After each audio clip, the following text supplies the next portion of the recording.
Welcome to the Meeting Underground. We appreciate you joining us here today. Season 2, Episode 1. Our special guest, Steve Forrest, multi-talented musician, drummer, frontman, and I'm really looking forward to our conversation today. Thank you for joining us. Thank you for having me. Hey, Steve. Hey. How you doing? I'm good, thank you, John. So let's start. First of all, I want to just a philosophical question. So what motivates you? What motivates you about what you do and about the music that you play and the work you do? You know, I think that it's a question that I've asked myself a lot over the years. It's always been this kind of blind drive that's always been there since I was a child. My earliest memories have been playing music, singing, and that being kind of my whole world kind of, revolving around that. But I think the biggest motivation for anything I do, especially my music, is just to simply be happy. I think that's one thing that is in short commodity right now, and I've done it at all these different levels of starting out as a teenager, really cliche, in your garage with your mates, and then kind of getting that first record deal, and then joining a massive band, and then kind of coming back and doing all these different things. I've always enjoyed playing music through everything in life. The joy of playing has always been there, and I think that's what really motivates me to continue to try to reach new levels with my music and try different projects and play with as many people as I can, because it's like this drug that I can't get enough of. Right. You know what I mean? So you're from Modesto, California? Yeah, well, I was born in Modesto, California, and I grew up in a smaller town about 30 minutes away called Hilmar, California. Really small. Yeah. Dairy town. Yeah. So what about your folks? Folks, they're both from California too. It's in the Central Valley there. You got a lot of a cluster of cities, and my mom was from Ceres, California. My dad was from Modesto, and my whole life I kind of moved and lived in different various bits of the Central Valley. Was either one of them musicians or in music or? Yeah, my whole side of my dad's family. He's been playing guitar since he was a kid. He was on television when he was a kid with his brother, and it was his thing, and all country music, my dad's side of the family, all country music. Mom's side of the family, my uncle Steve was he had a record deal in the early 90s with Warner's, and he kind of put a record out, and it was kind of like Metallica-y metal. Did pretty well, and then did the kind of the routine for a while, and now he's a guitar instructor at Berkeley University out there. What instrument did you start with? You early on, you were well known as a drummer. Yeah, drums were my first introduction to playing anything. When I was about 8 years old, my Uncle Steve, who I just mentioned, his band came and stayed, and I got really obsessed with the drummer. I thought it was really cool, and so I started building kits out of books, and my mom's got pictures of me with these Dr. Seuss books. I did the same thing, like pots and pans. I used brushes on pots and stuff. It's just in stuff. You. Yeah, or tapping yourself. You can tell. I got more critique from my teachers from just sitting there tapping my hand. I was rhythmic. Yeah. And I was just from the Detroit area. A lot of funk. I was in funk bands when I was young. Yeah, wow. It was that's kind of my roots and stuff. But so you formed. You had a band. You formed Evelyn, or you were part of it, or you were joined it. I started kind of getting bands together when I was about 11 or 12 years old, and finally landed on a group of boys when I was about 15 years old, and we had still young, super young. But it was really exciting because it was my first band, but we were writing our own original material. Right. Now it was a serious band. We got hooked up with Quinn Allman of The Used when we were about 16. Wow. And my friend took our demo that we made, it's like this album we made, and dropped it over the fence as he was signing autographs, and check out my friend's band. Our information was in it. He just happened to listen to it, the pile of demos, called my bassist the next day, true story, called the next day. My bassist thought it was, because we used to mess with each other a lot. So he thought it was one of us, and he hangs up on him. Quinn calls him back, and he's like, I'm Quinn, I want to play guitar for The Used. This guy gave me this CD. So from there started a relationship where we changed our name to Eveline, started taking it a lot more serious, and in 2005 we ended up signing to Maverick Records, who then sold us to Warner Brothers Records. Those few years that I was with them was absolutely amazing. So how long did that band? That band kept going. I got booted from that band funny enough. Right before I joined Placebo, it wasn't working with me, the singer, and I was like, oh my god, what do I do? I just made this band at nothing. We got signed all this. And shortly after that, a few months later, I got hooked up with Placebo. I contacted them. They didn't have a drummer at the time, and my mother had called me and said, hey, this band that you used to open up for, because Everline had opened up for them. Right.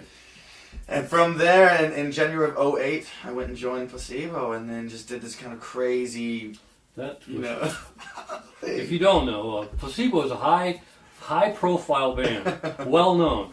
I was watching the Cambodia show. Oh, right. Oh man, that was my first show with the group. That's what I read, and I'm watching. It's like that was cool.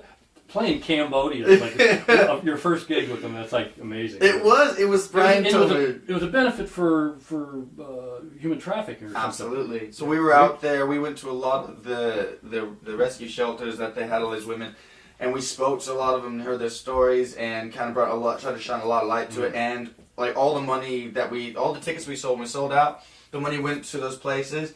And then we just let everybody else in, like all the village people and everything. We just let them all in. And it was like outdoors. And we were the first rock band in history to play in front to be allowed to play in front of Angkor Wat temples there. I was looking at that, I saw them back. I'm like, wow, what a first gig! It was amazing. I mean, you can see it. I'm crying most of the time. I'm just like, oh my god, unbelievable! Yeah, that's amazing. And then I was watching the Paris 2013 show. Oh, that was great. The rooftop gig that we did. Yeah, what's it called? It was Paris Bercy 2013. Oh yeah, of course. Was it the festival?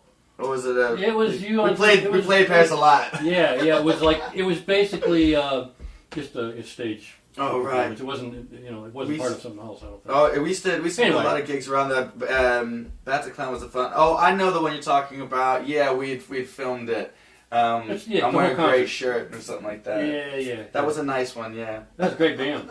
We had a lot of fun. My son, who you just met, he was when I was talking to him about you. I said he was in Placebo, and he goes, "Oh, really?" He said, "Those guys used to listen to you guys." Oh, that's fantastic. When they were much younger. Yeah, it was really great. Did the last 3 records with them. Toured around the world a lot and got a lot of wonderful experience. You were with them like 8 years or yeah, 7? 8 years. About 8 years. And it was good at the end. It was kind of one of those moments where I always had my own band and my own music on the side, and it just got to the point where I really wanted to branch out and do that. Yeah. But being in such a big band like that, they kind of required a lot of my time to be concentrated to just that. And so it was one of those moments where I kind of took that leap. And also the relationship within us was kind of poisoned as well. Mm-hmm. And you were the third drummer. I was the third drummer. But you were probably with them longer than any of the other drummers. Yeah, the other drummer was Steve. I think he was with them for 10 years. Oh, that so one. just So they've been around quite a bit. Yeah, 95 the first single came out. I mean, or 96, Bruce Pristine, I think the song was called. But they kind of got the big break when Bowie took them out as a support. And then it was just this, it was during the Britpop era as well. So there was a lot of cool stuff happening. And yeah. It was wonderful. We had still have an amazing fan base, and a lot of them still follow what I do in the AOKs, and they're big fans of it. I was watching the Paris show that I was watching, and I looked down, I scrolled down to some of the comments, and they're going, "We miss Steve, we miss Steve." You got a lot of fans. Yeah, they're wonderful. I used to, after every show, I would spend hours at the they all seem to, they're all going, even in one guy in Chinese or something wrote, Forrest. Yeah, it's been wonderful. That's amazing. Yeah, that's what I've taken from it as well. You get to meet so many people around the world and hear their stories and chat and get to know them. People, man. Fans, the connection on stage, all that stuff. That's the payback. It's a beautiful thing. Yeah, I remember we were in Australia once, and I was out before talking to all the fans, and there was these people that came up, and I think they might have been like in their early 60s, and they were like, "We're celebrating our like 40th anniversary for this show because we're massive fans of the band." And like we're here, and I was like, "That's brilliant." And then I turned to like a 13-year-old that's at our first show. Yeah. And like just the contrast is just mind-boggling. Yeah. That's really cool. So E Florentino. So E Florentino. What were they? Was it stylistically different? Yeah, it was originally like Florence E Florentino after my grandmother, and. That was right before I joined Placebo. So in between Everline and Placebo, I was like, well, I'm gonna keep making music. And so I started with my friends Matt Davis and Eric D'Oliveira. in Turlock, California, Central Valley. Yeah. And that was the first band that I ever wrote my own songs and had. I mean, I was writing songs since like 12, but I had the now I'm gonna play them with other people, and now I'm gonna do some shows. And it was like, who's gonna be the front man? Well, Steve, you do it. Yeah. Okay. And I was really subconscious of my voice. I used to like smoke a lot of cigarettes and drink a lot of whiskey and scream so I could have like a cool man voice because I was so young. Yeah. I had a squeaky voice, and I've said it before. It's like I got a deeper now register when I sing and stuff, and it's just years of smoking cigarettes. That just did it, man. It brought my register right down where I wanted it. It'll do it. It will, man. I Although I wouldn't recommend it. No, yeah. Better ways for sure. Yeah, that's cool. And then, so were you doing Florentino at the same time? Because it seemed like in your Wikipedia page, it sounded like that was kind of going on at the same time. It was weird. I was doing that whilst I was in Everline, like right towards the tail end of it. And so when I joined Placebo, it was one of those really sad things. I was like, boys, we can bring it over to London. I'm going to move to London. And they actually came over, and we did like a slew of gigs in some London pubs. Yeah, so there was a little crossover. There was a little crossover, and some fans started kind of kicking into the fact that I also had these other bands. I was a drummer, yes, but I was also a songwriter, and I did a lot of my own music. And so that kind of started that. And then from there, I began a band called Planes. Planes, that's how I was going to go with that next. Yeah, that was in London. So were you doing Planes while you were in Placebo? Yeah, I would come off the buses and go into a van, you know? This is why I started out this show asking you what motivates you, because you got this reputation of high energy and just never stop. That's what I see in you. By just following you, and also the people who know you and have conversations with people that have known you, and you just really got a lot of energy. I've always been blessed with a lot of energy. That's true. so you've been, you really work at music. You don't settle on your laurels or anything. No, I mean, it's just there's so many wonderful things to discover, and like nowadays you're taking all the influences. Like when I grew up in the '90s, it was like I had all these great '90s like alt and rock and indie bands and all that wonderful stuff happening. But then also I was like listening to my dad's records and all these 60s and 70s, surf and rock and great cats. And so like now you have all those things that we came up with, but all this other stuff and all this new music. Yeah. That's what I love about music. There's never a ceiling, and I can't. It's part of my ADHD as well. I just can't. I got to do something, man. Yeah, well, you're infectious. The people around you, that guy's got energy. Oh, all right. In a good way too. That's good. Sometimes I can be too much. Sometimes. So in February this is what I read. In February of 2015, it was announced that you were leaving Placebo. Yeah. It doesn't give much reportedly to concentrate on your own music. Was that it, or is there more to it? That was a part of it. I announced I had quit the band later in the year before, like right around Christmas time, 2014, and they wanted to wait until, because there was a UK tour coming up, and so they thought it best to get the tickets sold for that before announcing a big change, and so they waited till after that, and then February they announced it to the fans, and I had made a video, and I had a really ridiculous mustache at the time. I remember thinking how silly I looked, like doing, see you later, like a goofball, But and so February of 2015, and it was to concentrate on music. Yeah, so that's fascinating from my perspective here in East Nashville. I come out of Detroit, moved here. Everybody's gravitating here to. I love East Nashville. Yeah, I tell you, it's like Greenwich Village. It's just, I love this place, and that's mostly what our shows have been focused on. Is East Nashville music. I think there's a lot perculating. There's a lot of really cool stuff going on, and a lot of guys working hard, bands working hard, individuals. It's a really cool area, and anyway, what was I going to say? I don't remember what I was going to say, but when I heard when I was looking into your background and stuff like that, I just see all that, and to go from being in a band like Placebo, which is absolutely, as recognized as you can get just about, and everywhere, all over the world, and to make a choice to leave that's an individual daring thing to do. And, So I'd like a little more, what about that? And then to find you now, I know that you left there. Okay, I don't want to rush it. No, it's leaving. Fine. The whole idea of leaving and why? It's funny as well because I've waited a long time. I've never really kind of come out with like the kind of true reasons why I left, and enough time has gone by. I think it's okay to kind of talk about it because I understand it a lot more. Yeah. I understand mental illness a lot more than I did before, and to be honest, there was a lot of psychological damage done to me when I first joined the band. The first 2 years, Brian, the singer, he was pretty hard on me, and they called it the baptism of fire. I had to kind of become a professional overnight, and that was really hard. And they weren't horrible or anything to me. I mean, there was horrible moments, but there was just, I never dealt with it. I never got therapy for it. and it kind of shocked me. Yeah. And it created a lot of resentment that I never let go of.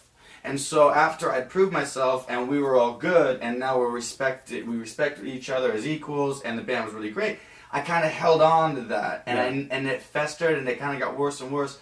And then our relationship began to fall apart because I would see things that I didn't agree with, and I would see, the kind of thing that happens to bands after they're together. A lot of and I just realized it was a poisonous kind of place for me to be around, and I couldn't do it anymore, and I had to save myself, and I went, you know what? This is every dream I've ever had come true to the nth degree. Yeah. And I'm living this amazing life, and I'm loving it, but I can't enjoy it because of kind of the people that I'm around, and it's also looking inwards at my own issues that I needed to take. So when I left the band to kind of save myself, and when I did, I got some therapy. I dealt with my anger issues, my anxiety issues, and I found out a lot more about myself. And honestly, after getting my visa taken away from Brexit and all that, was going to be the next thing. I was going to ask about that. It's been like a huge thing. You know? So you started Planes. You were doing that. That continued on after the Placebo stuff. That was your band. Yeah, I kept going with main Planes. Focus. Mm-hmm. And then what happened with the visa? The visa thing was crazy. I switched my visa out. You've been there how long? 8, 9 I've been there 8, 9 years, and I was married at the time. I was married, and we had been married for a year and a half. And so I switched my visa from Placebo, a work visa that I had for ages, to a marital visa. No problem. I've been paying 40% tax the whole time. I passed the life in the citizenship test for a laugh, and I had all these lawyers. And then 9 months they held my passport, and so I lost some drumming work, and so I was doing some cash and hand work. Planes could only do so much. We were kind of falling apart. A lot of the members in the band were going through a lot of personal crises. We had moved. They were in London. I was in Brighton, and it kind of started falling apart. Yeah. So when I got the notification that the Brexit was on the corner, a lot of visas were getting denied, mine being one of them. Right. When I had to move, I hit the ground running here, and I was in Cali, and it was kind of a big shock. So you left there, and you went back band, to Los Angeles or whatever. Yeah, I went back to California, looked for some drumming gigs anywhere I could. Everything was taken up. So this would have been 2016? 2016. Mm-hmm. So how did you so what happened in California, and how did you end up, and that's where I was getting long story, to East Nashville, back around the circle. So how did you what happened there, and then how did you end up over here? I landed in California, started looking for a bunch of gigs. There was nothing to be found. My wife at the time, she landed with our dogs and everything. We needed somewhere to go. So my good friend Joseph Yanis, who I've worked with for years, we met in Cambodia. He's who shot all that. We've been best friends. He's been through me through a lot of transitions. Yeah. And he said, come out to Nashville. They'll love you around here. And we get a lot of California people. Yeah, it's cool. He says, it's a good magnet. vibe. Yeah, Small town, same kind of cool hip vibe. I really love it here. So. You get a lot of mix between. So now, how long have you been here now? 2 years? 2 years now. Yeah. 2 years. And you're plugging away. You have a new band. Yeah, I got a new band. Started, Steve Forrest and the AOKs. 4-piece. 4-piece rock and roll group, and doing really well so doing far. Gigs. Yeah. Yeah, so we're bumping into each other. 3 months have been just so busy. Little gigs around here. We keep bumping into each other. And some of our friends, you start like Floridian Slim and Tony Rainey and these guys. So there's all this little bumping around. So your name came up, and I saw you at Dose. I had filmed you at Dose. and then we played there like the second show after that. But It's a cool spot, though. it's cool. There's a lot of cool stuff going on in town, you know? Yeah. Everyone seems to be from somewhere. Yeah. Have a really cool There's story. still a lot you of know? Nashville people. No, I meet them every now and then, you know? Yeah, I know, but yeah, most of the people they've come here for the reasons of pursuing these things. And they're artists, a lot of artists. I love artist types. Music City, man. Yeah, great place. So you work a day job at Fond Objects. Yeah, when I got here, it was a really wonderful thing. I want to do some little going, local news here about East Nashville. It's closing. Well, at the moment There was a petitions going around of people signing it and stuff. So, explain a little bit of that. Fond Objects is a wonderful record store / venue space owned by Jim Cohen of the Ets. You got a couple of. You got one downtown. You got one here. And we had one downtown just closed recently. 4th Avenue closed? Yeah, just closed. Oh. Just to concentrate on the one. And he was really wonderful and taking me in and giving me a day job there. I now run the business for him, and it's a really good spot. We have had some development things going on recently, and I know a lot of people are aware of those things. We're going to be there, throughout, until February for sure. And there's a lot of contingency plans in the background. Yeah, so it's still not settled. There's still a lot of people really pushing for it to stay. We've got a wonderful support. That is a nice little corner. It's a great It's spot. a little spot there. It's got Dose. We talked about Dose. It's got the Fond Object. It's just a nice little villagey area. It's been really great to be able to connect with the music scene around here. Murals to work all over the place. It's just a real hip place. Yeah. So right now it's going to stay for a bit. It's going to stay for a bit, and I'm trying to book some bands in for early next year and keep doing that. It's been really great to get connected with the music scene here in East Nashville and throughout Nashville. Just through that, we do everything there, so It's been great. So AOKs, what's happening? You got a release? Yeah, we got a lot of exciting stuff happening actually right now. It's been wonderful. You got some shows coming up. Let them know what's happening. So we are playing this Saturday tonight at D's. We're going to be filming the show and recording the audio. This will have already happened. Sorry. This will have already happened, but hopefully you'll be watching it. It'll be awesome. But no, what we do have, we have a 12. We're working with Greyland Media right now, and we have a 12 Days of Greyland thing kind of coming out, which is a variety of artists performing an original tune and a Christmas tune. We recorded at High Cotton Studios in Antioch. Wonderful place.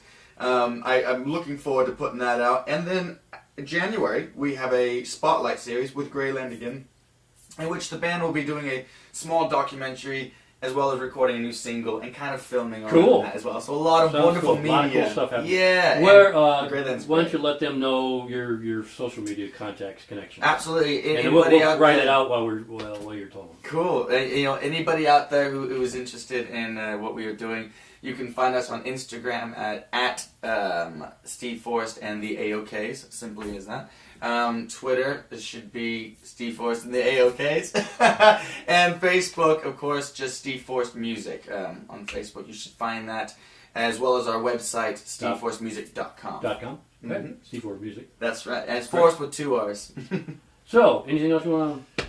We got a single called Rabid Dog out right now. That's on the buzz. It's really exciting. We got a lot of shows. Just keep your eyes out, and we'll hopefully catch you live. Yeah. It's a good show. Yeah, good. Why don't you introduce to us the song that you're going to be playing? I'm going to be performing an acoustic version of our latest single, Rabid Dog. I do hope you enjoy. Thank you, folks, for joining us. We appreciate it. Thank you. We hope to have a lot of exciting shows for you in the new season here. And we appreciate your support. Without you, it doesn't mean anything. So we thank you. Now here it is, Steve.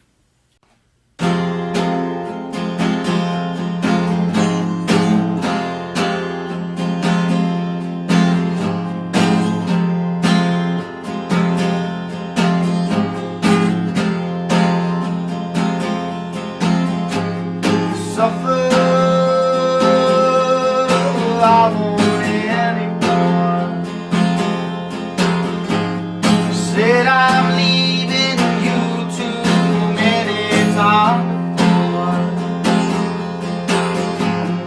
Wild, insane like a rabid dog. I'm going wild, insane like a rabid dog.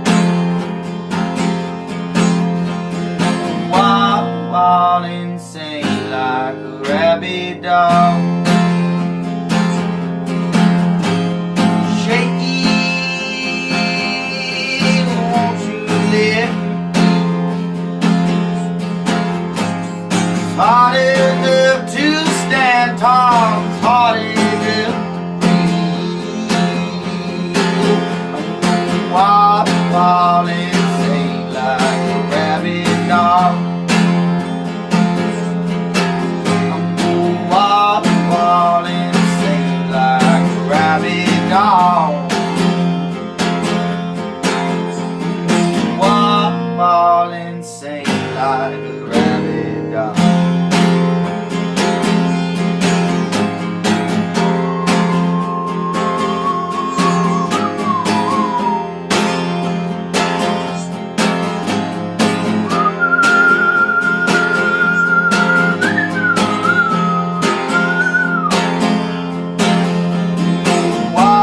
All insane like a rabid dog. All insane like a rabid dog. Yeah, I'm going all insane like a rabid dog. Yeah, all insane like a rabid dog.